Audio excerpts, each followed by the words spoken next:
मैया ने भोग चढ़ाने तक ठहरने को कही थी, अब तो चढ़ गो भोग।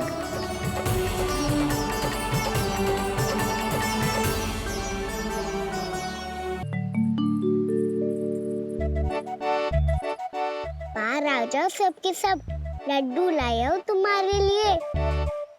हम तो तुझे भाव करके भयभीत करने वाले थे। तुझे कैसे पता चला और कब?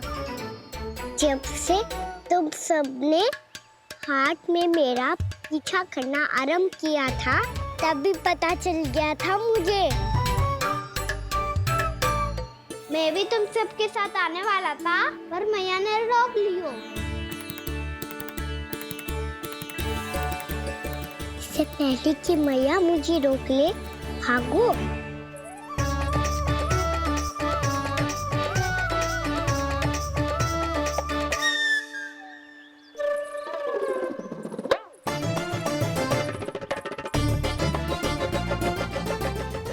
भागो और लड्डू भी ले गो।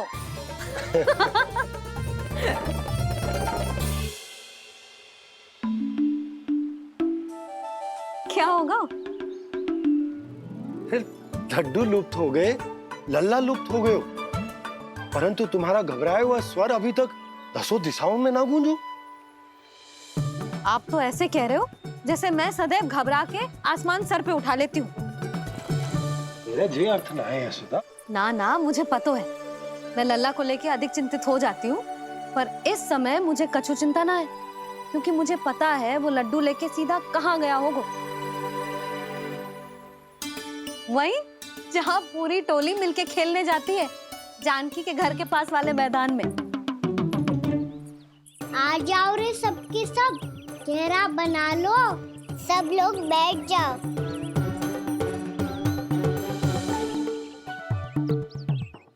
वहीं पेड़ के नीचे बैठ के सबको लड्डू बांटे गोजे। लो मधुमंगल, ये सुबल,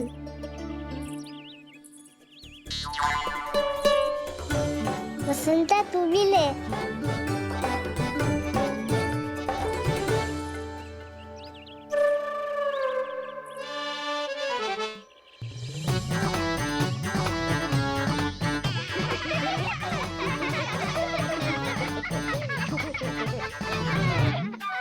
सुनी ना मैया ने क्या की? तो बहुत भयंकर ऋतु है, बहुत भयानक। ताई जी ने ये भी तो कही थी कि आवश्यकता से अधिक की इच्छा करना लोभ हो तो है, पर मेरी तो आवश्यकता ही अधिक है कान्हा। इतने भारी बर्तन तन में एक लड्डू कहाँ जाओगो, कुछ पता भी ना चलोगो। फिर तुझे 2 ना 4 लड्डू देने पड़ेंगे।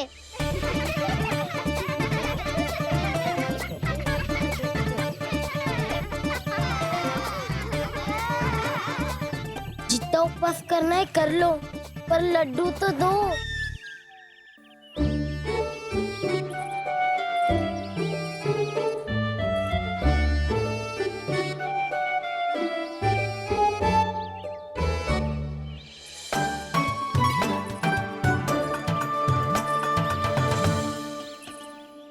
और जैसे ही जे बालक लड्डू खाने को होंगे, उनके मुंह तक पहुंचने से पहले ही कान्हा उन्हें रोक देगा। रुको,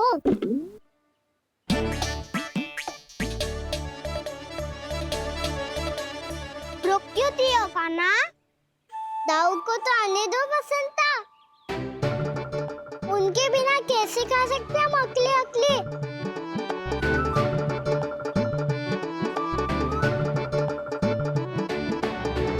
पर तुम्हें ये सब कैसे पता यशोदा? अरे, एक मैया से अधिक अपने संतान को कौन जानता है भला? कान्हा अपने दाऊ के बिना कुछ कर ही ना सकता। अब चाहे खेल खेलना हो या अपनी मैया के हाथ के लड्डुओं का आनंद उठाना।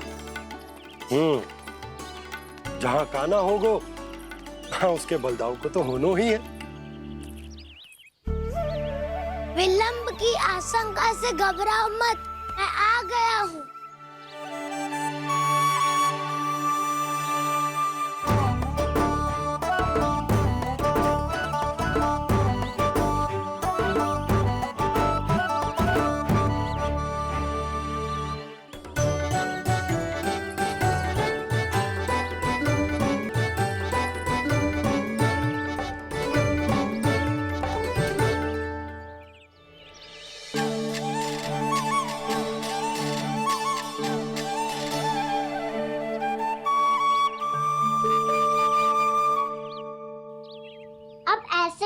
रहोगे कि कोई खेल भी खेलोगे? गिल्ली डंडा, छुपन छुपाई, ना ना पकड़ा पकड़ी, कछु नया खेल भी सुझाओ ना। मैं बताता हूँ, एकदम नया खेल है। स्वयं भगवान विश्वकर्मा जी ने इसका आविष्कार किया है और स्वप्न में आके बताया है मुझे। और इसमें ना, लो आरंभ हो गया बड़बोला।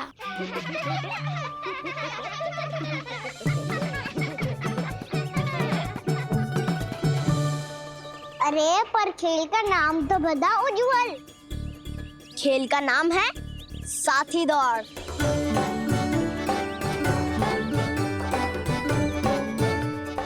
साथी दौड़? पर खेलते कैसे है इसे?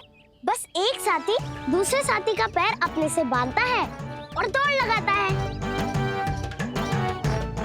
तो चलो अपना अपना साथी चुनते हैं। लड्डुओं का भोज करके सब खेल में ऐसे मगन हो जाएंगे कि कोई घर आने का नाम भी ना लेगो। पर एक बार जो भूख लगी आई तो फिर देखना कैसे मैया के। क्या हुआ यशोदा, रुक क्यों गई? देखो जी भीतर।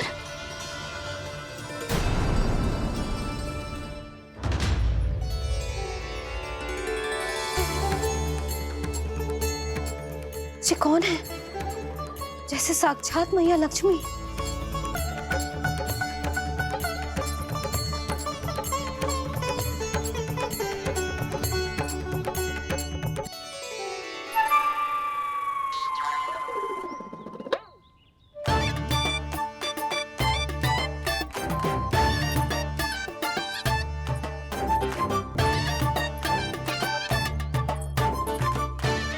सुलक्षणा,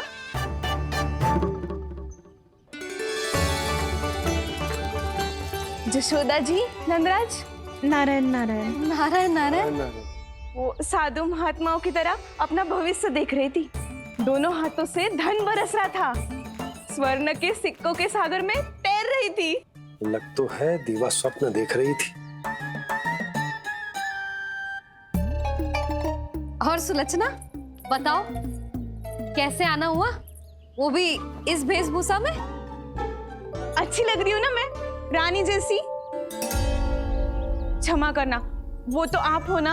अब बताओ भी, ये सब क्या है? जे ही तो धनवान बनने का संकेत है जशोदा जी। अब बहुत सारा धन आएगा तो धनवान दिखना भी तो चाहिए कि ना। कहना क्या चाहती हो? जे ही कि साक्षात कुबेर भगवान आए हैं गोकुल को समृद्ध करने। हैं?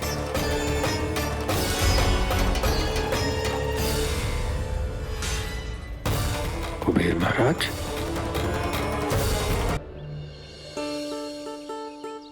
चलो जोड़ी बनाते हैं।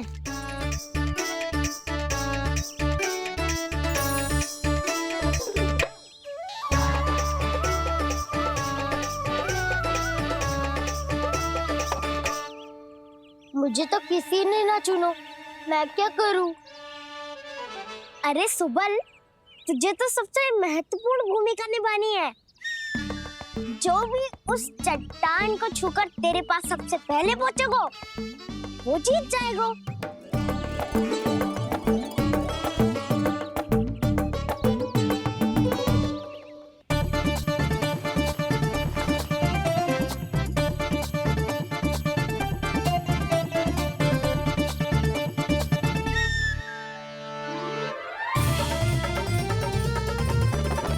आरंभ करो।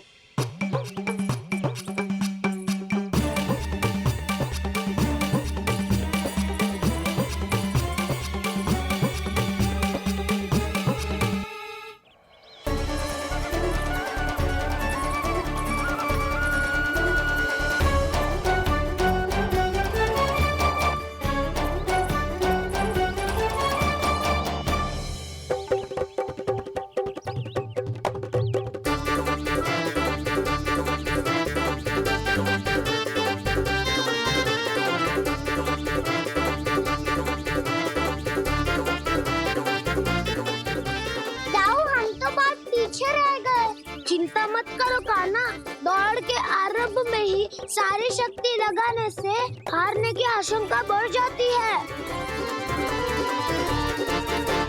देखो, वो दोनों थक रहे हैं। यही समय है अपनी गति बढ़ाने का।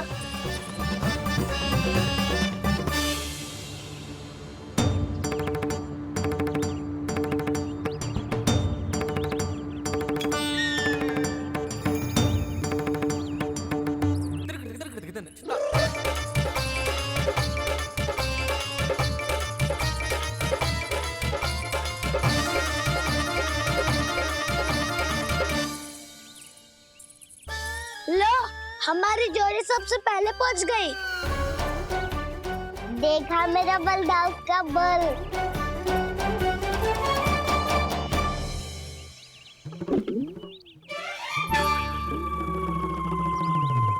ताऊ, वो देखो।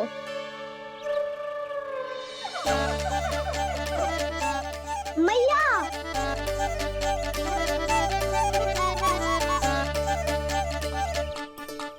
अपने परिवार या अपने सखाओं के साथ या किसी ऐसे व्यक्ति के साथ जिसे उसकी आवश्यकता हो, बांट लेना चाहिए ताकि सबके पास पर्याप्त हो और किसी को भी कछु कमी ना हो, किसी को वस्त्र के बिना रहना ना पड़े, भोजन के बिना सोना ना पड़े।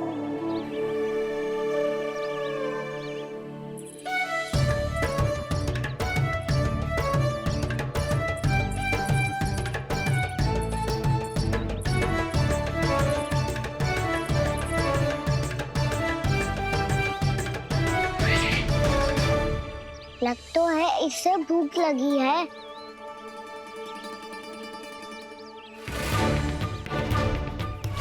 मेरी और क्या देख रही हो? तुम्हारी पोटली में कुछ तो होगा, दे दो उसे। मेरे नैना मैया ने क्या की थी? जब हम किसी और को देते हैं ना, उससे अनेक गुना नारायण हमें वापिस कर देते हैं।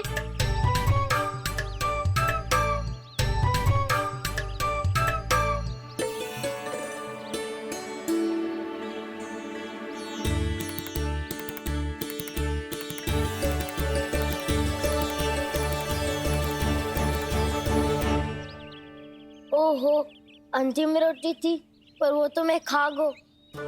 अब तो बस मेरे हाथ में माखन लगा रह गो है।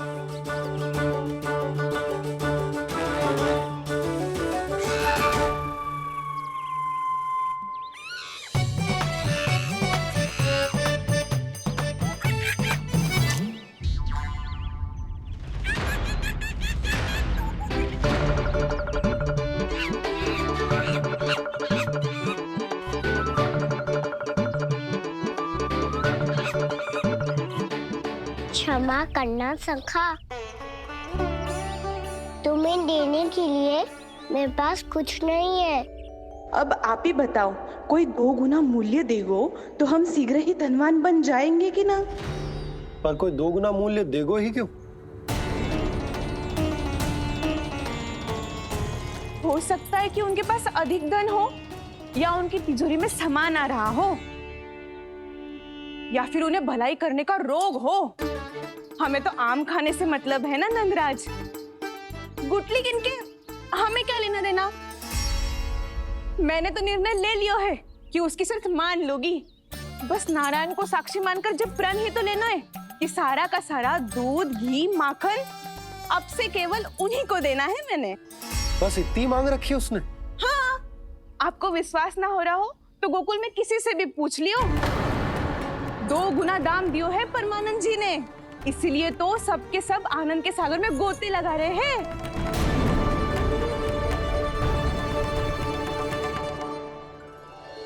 हे नारायण, सुनी है गांव वालों को 2 गुना लाभ हुआ है आज, पर मैं तो माखन बेच ही ना पाई क्योंकि हाट जाने के लिए कोई साधन ही ना मिलो मुझे। ये नया माखन अभी अभी बनायो है मैंने।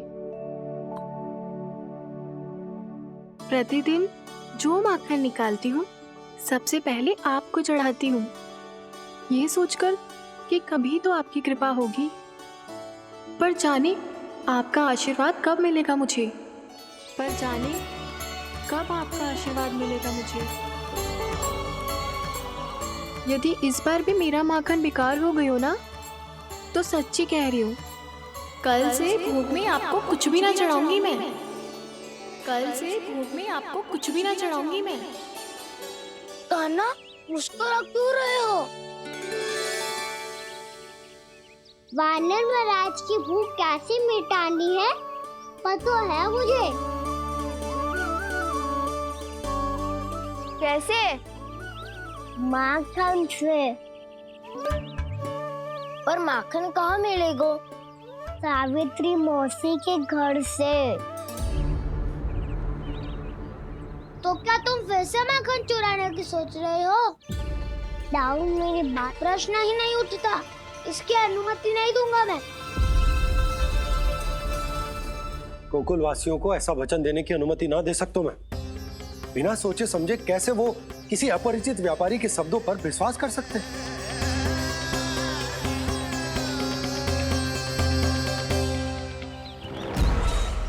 महाराज, गोकुल वासियों को अब धन के जाल जंजाल में फंसने से कोई नहीं रोक सकता। महाराज, मैं धन का ऐसा स्वाद चखा कर आया हूँ कि नंद चाहे जितना प्रयास करे, अब कोई भी गोकुल वासी उसके हित वचन सुनेगा भी नहीं। महाराज, ये बहुत गंभीर बात है, हमें सभा बुलानी होगी यशोदा। जशोदा जी, आप भी कुछ कहो ना नंदराज से। जे अधिक ही सोच रहे, इतनी चिंता करने की कोई आवश्यकता ना है। आवश्यकता तो है। तो जब कोई लोभ के जाल में फंस जाता है तो उसका बाहर निकलना असंभव है, किंतु फिर भी अपनी दृष्टि चौकन्नी रखना और कान गोकुल में होने वाली हर हलचल पर, क्योंकि मैं नहीं चाहता कि उस छलिया विष्णु अवतार का कोई भी छल मेरे मार्ग का रोड़ा बन पाए। अवश्य महाराज।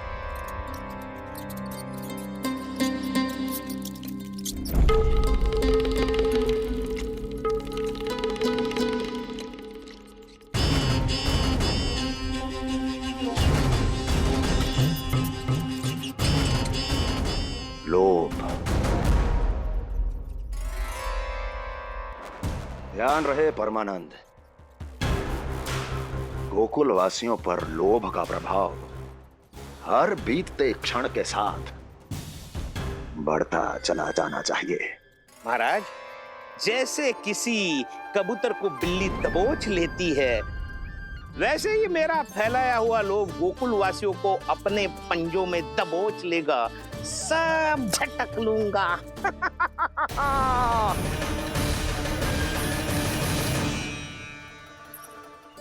इससे पहले कि माखन पीला पड़ जाए, उसे आंच में तपाकर घी निकाल लेना चाहिए ना, तो पूरा का पूरा माखन बिगड़ जाता है।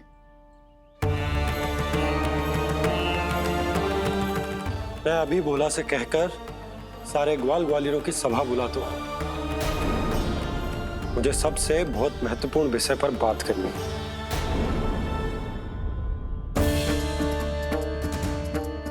मति भ्रष्ट हो गई थी मेरी, जो यहाँ चली आई। अब कहीं ऐसा ना हो कि मेरा धनवान बनने का स्वप्न धरा का धरा रह जाए। सुलक्षणा, चिंता मत ही करो। अरे हम सबसे पहले तो वे अन्न के बारे में सोचते हैं। वे गोकुल वासियों को लोभ के फेर में कछु अनुचित ना करने देंगे। कहा ना मैंने, तुम्हें कुछ भी अनुचित करने नहीं दूंगा। दाऊ तुम्हारा। हाँ तो अनुचित